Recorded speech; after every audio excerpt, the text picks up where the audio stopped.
Now let's talk a little bit about caverns under the earth. Yes. Angels, fallen angels, watchers being locked away in actual, literal, physical, gloomy dungeons on this planet under this ground. And I'd like to, as we explore these caverns, I'd like to also explore the idea of not just angels being locked away, but what else might be down there under the ground. Yes. So why don't you start? What do you think? Sure. So other things besides Bigfoot that are clear. If you got something on Bigfoot, feel free. I do genuinely think that's true, but I don't have a defense for it. It just smells good.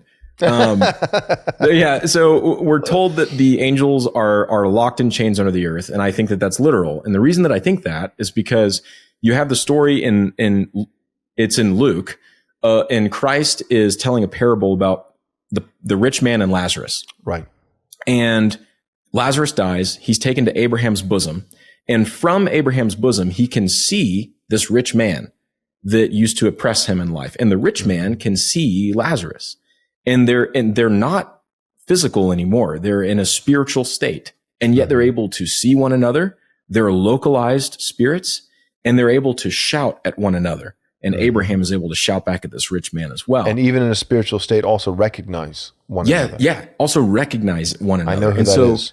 Exactly. So now we have a category that's really, really weird of spiritual people that are disembodied souls at this point, living in the earth, presumably, because Sheol is spoken about only in terms of it being in the belly of the earth, literally. Right.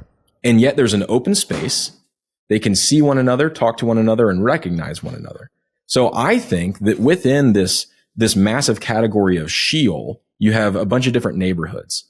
So you have the Sheol of the damned, which is where the normal human guy who dies a reprobate will go to await final judgment, and it's torment there. It's not good. It's not a place you want to be. You also have Tartarus, which is this separate kind of neighborhood that I believe that's where the fallen angels are bound. Whichever ones are bound, whether it's all of them or some, that's where they are. And then you have this really paradisical neighborhood, which is Abraham's bosom, but it's no longer there because now Abraham's bosom was carried up into the presence of the Lord by Christ upon his ascension or resurrection and ascension. And so, you could say that Sheol got a little bit bigger for the reprobates. But I think that those are literal places. I think that there is a massive space in the earth or multiple spaces in the earth where disembodied souls go. That's a very medieval idea, but it also seems to be the plain reading of the text.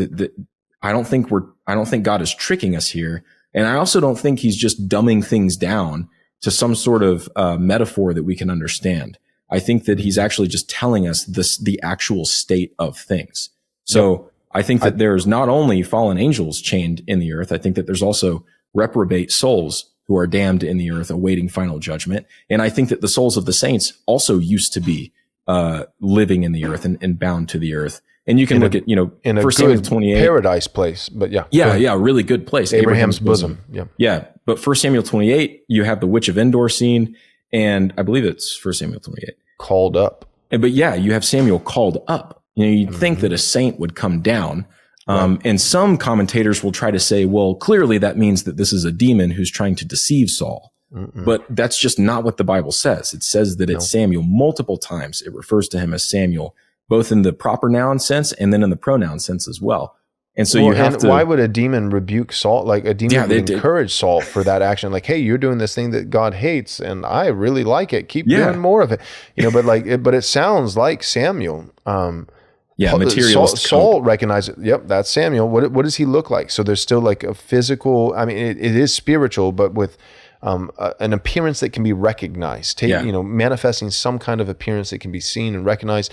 But then it's not just the way that the spirit looks, but when the spirit speaks, there's a rebuke of Saul. That is something that a righteous Samuel would have said. So yeah, exactly. So I think that at the very minimum, before Christ came and did his mediating work in time, you had three groups of beings in the earth: the reprobate, the saint, and also the fallen angel. But however, I do genuinely think that like Bigfoot is a disembodied Nephilim spirit. And I think that those can certainly be in Sheol as well. So I'm with you on all of it except for Bigfoot. But the good news is that I could probably be won over. So you guys just wait for a Bigfoot episode. Yeah, get to that episode and you know, I'll give it a hearing. I'm not won over by Mothman, but I don't know, Bigfoot. Just give it time. You got to let it simmer in your mind. Okay. So, all right. So here's some of my theories of under the earth. Everything you said, 100%, except for the Bigfoot part. Yeah. But 100%. Well, you and me both. I mean, I don't really. Yeah. Well, who knows? We're not sure. But the other ones, I agree with you 100%. I feel fairly confident that that's the case. A little bit of background theology for the listener. With Jesus, you know, just so basically what I'm trying to get at is a descent to hell. So we do the Apostles' Creed and we say descent to Hades. You know, so he descended to Hades on the third day, he rose again. And so what we're trying to say is that he descended to the realm of the dead. Jesus didn't go to hell. Jesus did not, the wrath of God was poured out on Christ on the cross. Yep. So Jesus suffered the shame, the humiliation, the physical torture, physical death, but he also on the cross was underneath the white hot wrath of God for sin. And I think the wrath of God was beginning to be poured out on Christ even in the Garden of Gethsemane as he's getting closer to the crucifixion, that he's sweating drops of blood. And so my view, and I think it's the historic Reformed view, is that Jesus did not need, in order to atone for our sin, the wages of sin is death, and particularly death under God's just judgment, not just physical death, but a spiritual death. In order for Jesus to take our penalty, Jesus didn't have to go to hell. So that sounds good. It sounds like that'll preach. Jesus went to hell so you don't have to. No, Jesus drank the full cup of God's wrath towards sin so that you don't have to. And I think he did that on the cross. So when he died and gave up his spirit, he did not go to hell, the bad of these three chambers, the bad place in Sheol, the belly of the earth, the realm of the dead. But he actually went to the good place in Sheol and proclaimed across that chasm. So he's over there with Abraham and with Lazarus, says, "What's up, guys? I'm here." And they're like, "No way." It's Jesus, you know. And then he proclaims and preaches a sermon. In 1 Peter chapter 3 talks about this. Yep. Nope. Is it chapter 3? Chapter 4, I think. Is it chapter 3? The mystery talks about, that the angels long to look into? Yes, exactly. And the one That's on baptism. 4. It's on 4. I always say 1 Peter chapter 3 because I'm usually going to say something about women baptism now saves you. Women having a gentle and quiet spirit. Oh yeah. So that's always a fan favorite. But anyways. So all that being said, so Jesus, he's, you know, in the belly of the earth, he's with Abraham, he's on the good side, Abraham's bosom, he's shouting across this chasm, preaching a sermon to the, you know, like the rich man, you know, who tormented Lazarus during his lifetime and everybody else, all the reprobates, all those. And he's not giving them a second opportunity at salvation. He is proclaiming his triumph over them, and he's also preaching. Who else can hear this sermon? Would be that third room down there of those watchers, fallen angels locked in gloomy dungeons, and he's mocking them, and he is proclaiming his triumph, his victory over sin, over Satan, over death, and then he leads a host, everyone in Abraham's bosom, out. And up now into the presence of God, because he is now made a way, but everyone else is now staying there, and they're going to stay there until the final day where they're cast into the lake of fire. Yep, Sheol is cast into the lake of fire. Yep. Right. So we would say right now, those who are saints, Old Testament saints, New Testament saints, anyone who dies in the Lord or has died in the Lord, is in the presence of the Lord now in heaven. And Abraham's bosom is no more, but there are still under the earth fallen angels and fallen men. who died apart from saving grace in Christ. All right, hold up. You're not going to want to miss this. I'm going to tell you exactly how our spring 2024 conference is going to go down. Here's the title of the conference: Blueprints for Christendom 2.0. Subtitle: 7 Doctrines for Ruling the World. We're going to have 7 primary sessions covering each of these doctrines for ruling the world righteously. Number 1, Reformed Confessionalism. That's going to be Pastor Doug Wilson preaching on that topic. Then we've got Covenant Theology with Pastor Brian Sauvé. Then we've got Biblical Patriarchy with Pastor Michael Foster. Then we've got Presuppositionalism with Dr. Joseph Boot. Then we've got Kuyperianism, All of Christ for All of Life, where we're going to welcome Pastor Doug Wilson back for a second session. Then we've got General Equity Theonomy. We're going to have Dr. Joseph Boot come and do a second session on that topic.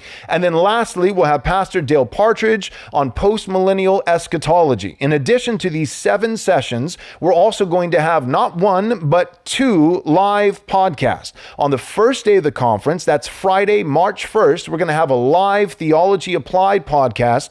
I'll be on the stage hosting the discussion with Douglas Wilson, Michael Foster, and Eric Kahn from It's Good to Be a Man. The topic is going to be all about biblical patriarchy. We're going to specifically be parsing out, distinguishing the biblical doctrinal differences between patriarchy and complementarianism. Again, that's Friday, March 1st, the first day of the conference, a live Theology Applied podcast on biblical patriarchy. Then we're going to have the next day, that's Saturday, March 2nd, a live Haunted Cosmos podcast. I'll be hosting this discussion with Brian Sauvé and Ben Garrett. We're going to be talking about the Nephilim. We're going to be talking about the Watchers. We're going to be talking about what creatures currently are living underneath the surface of the earth and chasms of the deep. It's going to be wacky. It's going to be weird, but it will also be thoroughly biblical and incredibly unhinged. So you're not going to want to miss these 2 live podcasts: Theology Applied on Friday, March 1st, the first day of the conference,